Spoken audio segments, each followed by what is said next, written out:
하나님의 영으로 인도함을 받는 사람은 곧 하나님의 아들이라. 너희는 다시 무서워하는 종의 영을 받지 아니하고 양자의 영을 받았으므로 우리가 아빠 아버지라 부르짖느니라.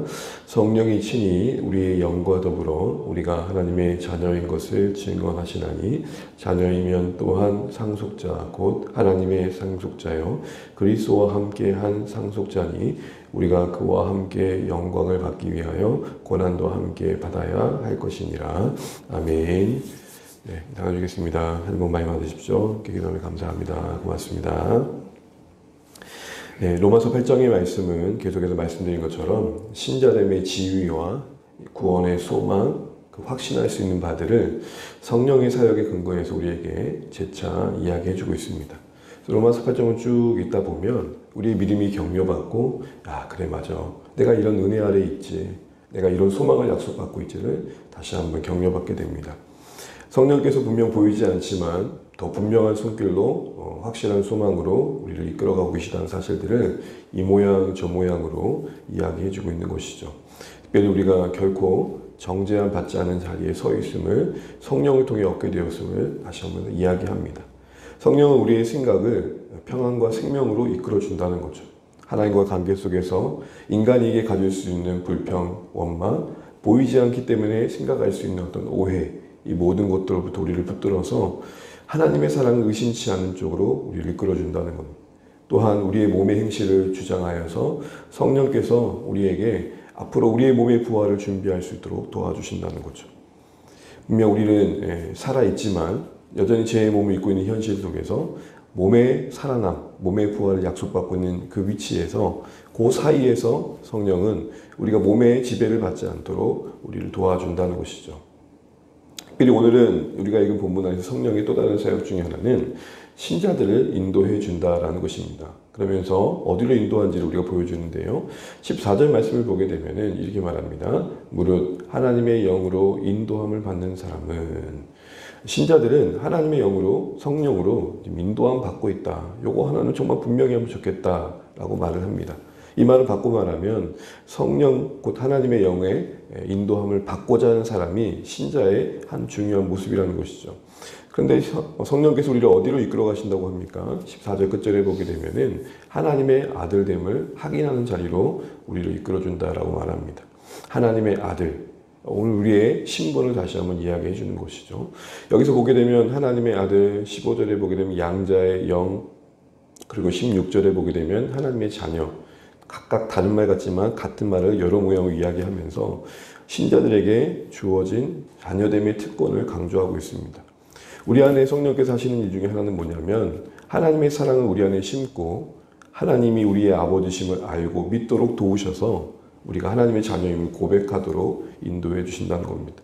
그러면서 그 자녀됨의 자리에서 누릴 수 있는 특권, 은혜가 무엇인지를 이어가 이야기합니다. 우리 15절 한번 같이 한번 읽어보겠습니다. 15절입니다. 시작.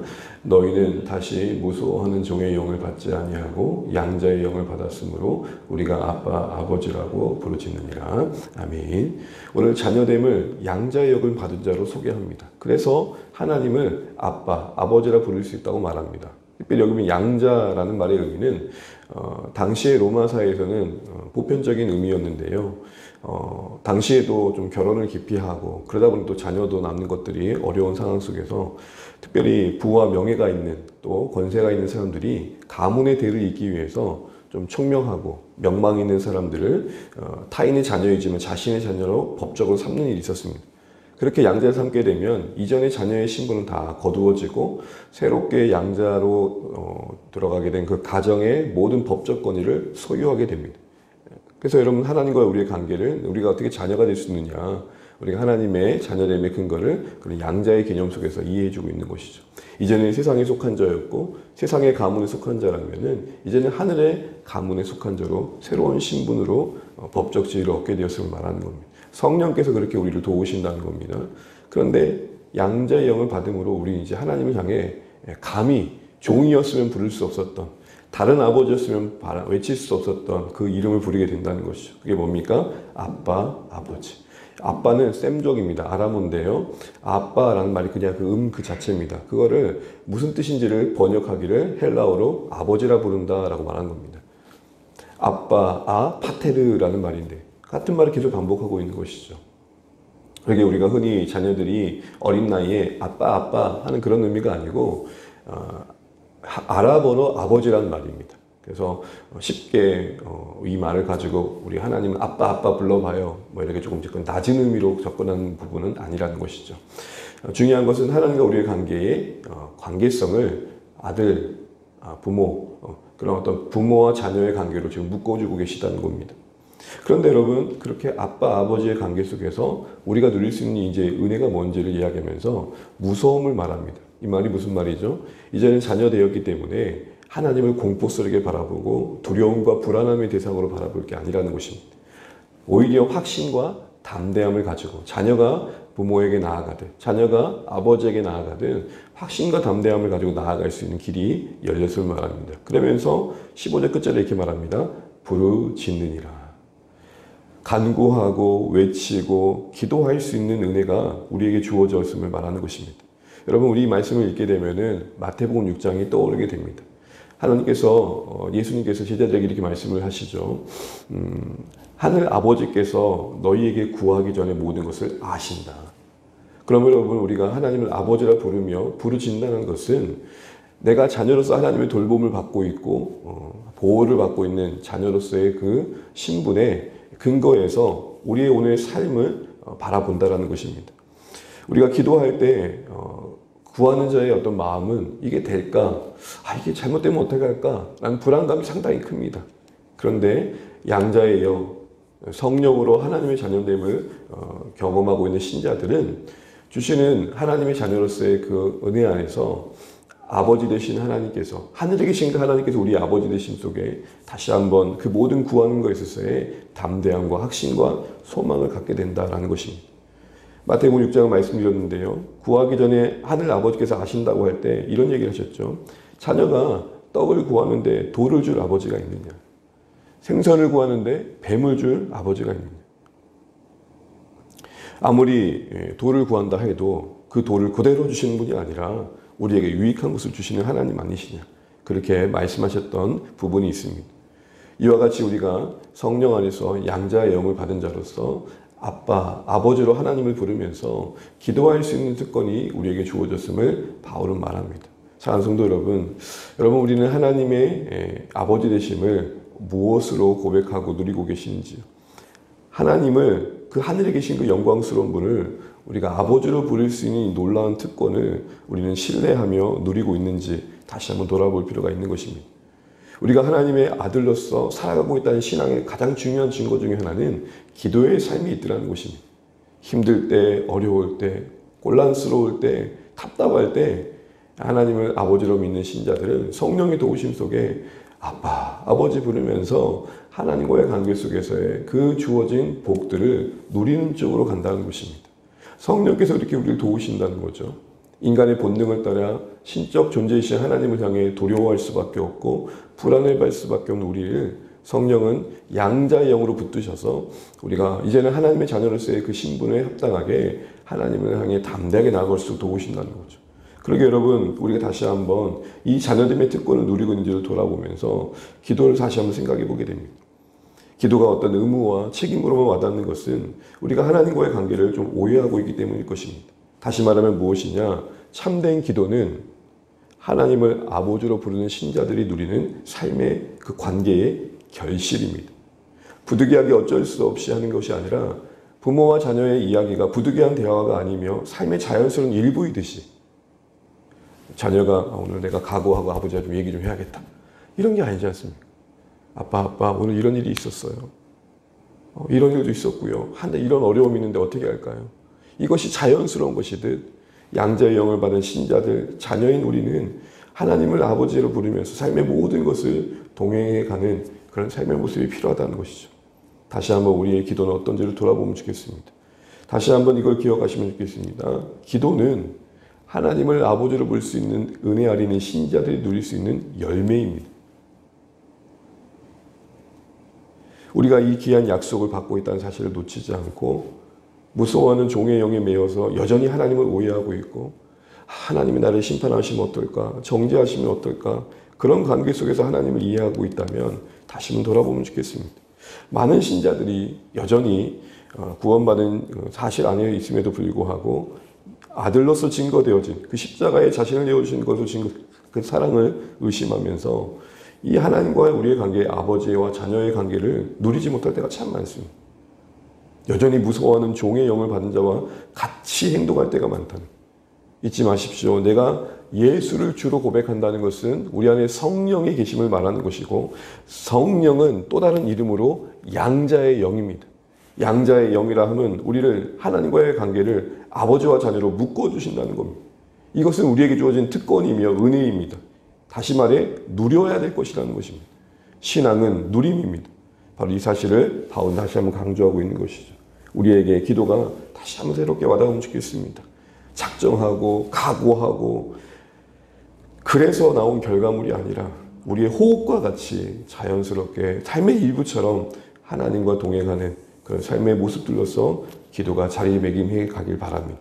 두 번째로는 오늘 성령께서 우리에게 주시는 자녀됨으로써 주시는 수 있는 특권과 은혜가 무엇인지를 이어서 얘기하는데요. 우리 16절 17절 읽고 마치겠습니다. 성령이 친히 우리의 영과 더불어 우리가 하나님의 자녀인 것을 증언하시나니 자녀이면 또한 상속자 곧 하나님의 상속자여 그리스도와 함께 한 상속자이니 우리가 그와 함께 영광을 받기 위하여 고난도 함께 받아야 할 것이니라. 아멘. 오늘 이 16절을 보게 되면 바로 그 성령께서 우리의 영과 더불어 우리의 영에 하나님의 자녀임을 자꾸 증언해 주신다고 말합니다. 우리가 누군가가 저 사람 하나님 자녀 맞나? 라고 쉽게 판단할 일은 아니지만 적어도 우리 자신 안에서 우리에 대해서는 의심치 않도록 성령께서는 늘 도와주고 계신다는 겁니다. 그러게 흔들릴 때마다 우리는 누군가의 소리가 아니라 누군가의 확정이 아니라 우리 안에 이미 계신 성령의 음성을 들을 필요가 있는 것이죠. 고요히 묵상해 보시고 내 안에 있는 성령님을 의지해 보시면서 하나님의 자녀임을 증언하시는 그 음성에 귀 기울일 필요가 있는 것입니다. 우리 내면에 숱한 소리가 있지만 정말로 분명히 확신해야 할 소리는 성령이 우리의 자녀됨을 증거해 주는 그 소리인 거죠. 끊임없이 성령은 우리의 구원의 확신을 도와준다는 겁니다. 그러면서 또 하나 이야기를 얘기하는 게 17절에 상속의 개념을 말합니다. 이제는 자녀이기 때문에 상속자라는 것이죠. 여러분 상속의 개념이 뭡니까? 어떤 재산이나 지위나 소유를 이어받는 것이죠. 그 상속의 개념 속에서 어떤 내용을 다루고 있냐면 이제 예수님과 함께 상속받게 되었다는 겁니다. 예수님과 함께 상속받은 게 뭐겠습니까? 바로 하나님 나라이죠. 하나님의 나라에 약속된 그 모든 부요함입니다. 그러므로 여러분 이것이 우리에게 주어진 은혜가 무엇입니까? 이제는 우리에게 하나님의 나라를 기업으로 받는 그것이 우리에게 허락된 것들을 약속받고 있는 그런 상속받은 자로서의 삶을 살아야 된다는 것입니다. 여러분 하나님 나라를 상속받은 신자는 우리가 어떻게 살겠습니까? 세상 나라가 눈에 들어오겠습니까? 세상의 영광이 눈에 들어오겠습니까? 바로 하나님 나라를 상속받은 자들은 그 사이즈나 그 삶의 규모가 다를 것입니다. 바로 그 얘기를 하고 있는 것이죠. 그래서 바울은 이렇게까지 얘기합니다. 그 하나님 나라를 상속받은 신자들은 현실의 고난 앞에서도 쉽게 흔들리지 않는다. 이 얘기를 하고 있는 것이죠. 상속이란 개념은 곧 우리에게 약속된 영광을 다시 한번 소망할 수 있도록 성령께서 도우신다라는 것입니다. 사랑하는 성도 여러분, 이제 말씀을 뵙습니다. 성령이 우리 안에 계십니다. 성령께서 우리의 구원을 붙들어 주십니다. 성령께서 우리의 현재와 미래의 모든 구원의 여정을 인도해 주십니다. 그 인도함 속에 우리가 누려야 할 은혜들을 오늘 상기시켜 줍니다. 우리가 자녀임을 잊지 마십시오.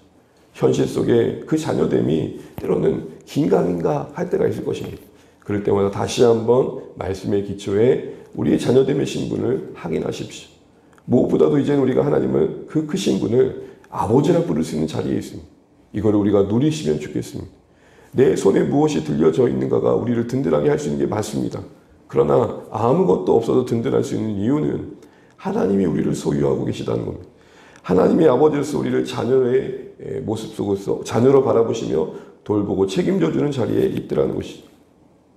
또한 그 은혜를 누린 자로서 그러기에 아빠, 아버지라 하나님을 부르며 부르짖는 자리를 여러분 잘 지켜가십시오.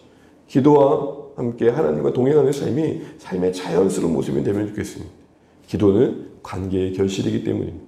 또한 우리가 무엇을 약속받고 있는지를 잊지 마십시오. 내가 무엇을 물려받을 자리에 있는지를 잊지 마십시오. 그 상속받은 자리에 합당하게 삶을 대하고 현실을 대하고 고난을 마주할 수 있는 우리가 되길 소원합니다. 이를 위해서 우리는 다시 한번 성령의 도우심을 구하게 됩니다. 하나님의 영의 인도함을 구하게 됩니다. 이렇게 기도하시면 좋겠습니다. 하나님, 내 안에 계신 성령님, 오늘도 나를 부르짖는 자리로 이끌어 주십시오. 힘겨울 때마다 다시 한번 내가 하나님을 아빠, 아버지로 부르며 무릎 꿇는 자리로 이끌어 주십시오. 하나님, 내 손에 뭐 하나 들린 거 없어 초라해질 때마다 이 나이에 되도록 내가 뭘 이루었나라는 무력함이 내게 찾아올 때마다 성령께서 나를 붙들어 주셔서 하늘의 유업을 상속받은 자라는 그 영광스러움을 밝히보게 해주십시오. 우리 안에 이미 답이 있다는 것을 확인해 보게 됩니다. 여러분, 성령님을 깊이 묵상하십시오. 성령님과 깊이 동행하십시오. 그 안에 우리의 삶의 많은 문제들이 해결될 수 있음을 알게 됩니다. 오늘 이 사실을 기억하시면서 오늘 한 날도 삶의 모든 순간순간들이 성령과 동행하며 자녀됨의 은혜와 특권을 누리는 자리에서는 복된 한 날 되시기를 주의 이름으로 축복합니다. 우리 기도하겠습니다. 다시 한번 기도하실 때 오늘 주신 말씀 붙들고 기도하겠습니다. 하나님, 성령께서 우리 안에 계셔서 우리 삶을, 우리의 구원받은 인생을 인도해 주시는데 특별히 자녀됨의 은혜 아래 우리 있도록 도우십니다. 하나님 아버지, 우리 현실은 참 곤란스러울 때가 많고 보여지는 것이 우리를 주장할 때가 참 많은데 보이지 않는 성령께서 우리의 구원을 주장하고 계시는 사실 안에서 우리가 하나님을 이제는 아버지라 부를 수 있는 복된 신분을 확인시켜 주심을 감사합니다. 이 은혜를 누리게 해주십시오. 하나님, 내가 하나님의 자녀임을 누리게 해주십시오. 이것이 기도로서 증거되게 하시고 의무와 책임만의 기도가 아니라 삶의 자연스러운 관계 속에서 부모와 자녀의 대화가 이어지듯 내 안에 하나님과의 자연스러운 대화가 기도가 되게 해주십시오. 또한 하나님, 하늘의 영광을 볼 수 있도록 내 눈을 열어주십시오. 상속받을 것이 하나님 나라입니다. 허접한 세상의 그 무엇이 아닙니다. 상속받을 것이 하나님 나라입니다. 이 부요함 속에 하나님의 백성됨을 누리게 도와주십시오. 세상이 나를 어찌 보든 하나님 안에 누리는 이 영광스러움을 묵상하면서 세상의 가치를 뛰어넘는 기쁨과 감사로 오늘도 이 세상을 살아갈 수 있도록 우리 모두를 도와주십시오. 성령과 동행하며 고난의 연속이 우리의 인생을 이기게 해주십시오. 이 기도하시면 좋겠습니다. 못된 주의 모든 가족들이 성령과 동행하며 은혜를 누릴 수 있도록 기도해 주시고, 우리 이제 교회학교가 이제 또 목요일부터 또 귀학 신앙훈련을 시작합니다. 유익이 있을 때 기도해 주시고 안전하게 잘 진행될 수 있도록 기도해 주십시오. 신앙훈련 가운데 우리 또 수요일 한눈에 보는 성경이 기록되고 있는데 정말 말씀을 애독하고 사랑하는 마음이 자리 잡을 수 있는 귀한 기회가 될 수 있도록 기도해 주시기 바랍니다. 또 목장에서 각자 또 VIP를 또 품고 하나님께 올려드릴 수 있는 결단이 우리 가운데 있도록 기도해 주시기 바랍니다.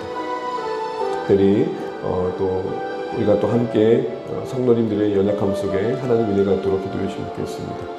이 나라 민족과 세우신 교회들 또 선교지를 위해서 또 각자 기도 제목 가지시고 기도하시고 오늘도 주 안에 승리하시길 바랍니다. 기도하겠습니다. 하나님, 은혜를 감사합니다. 오늘 우리를 붙들어 주시고 성령과 동행하는 복된 삶을 살아갈 수 있도록 인도해 주시기를 간절히 바라곤 합니다.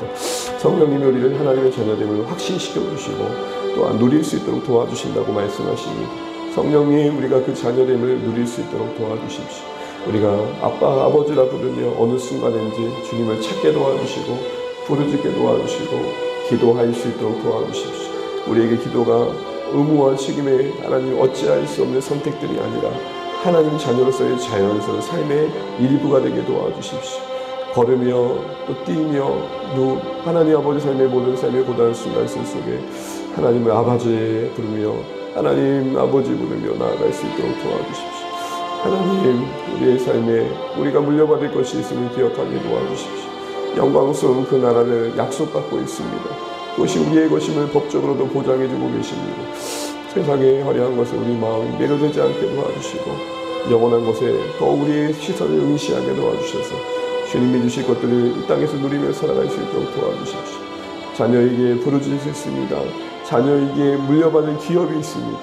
오늘 이 사실을 기억하며 주의 은혜 안에서 누리게 하여 주시옵소서. 하나님, 사랑하는 자녀들, 교회 학교 바이블 PT가 시작됩니다. 말씀이 은혜가 되게 도와주시고 저들이 하나님을 깊이 경험할 수 있도록 예배가 바뀔 수 있도록 도와주시고 하나님 아버지 정말로 말씀 배우는 시간들을 통해서 하나님을 더 깊이 경험해 갈 수 있도록 도와주시고 사랑하는 우리 성도들이 연약함 현장 속에서 주님을 찾게 도와주시고 성령의 붙드심 속에 하나님 그 시간들을 견디게 하여 주시고 주님 고치시고 인도하고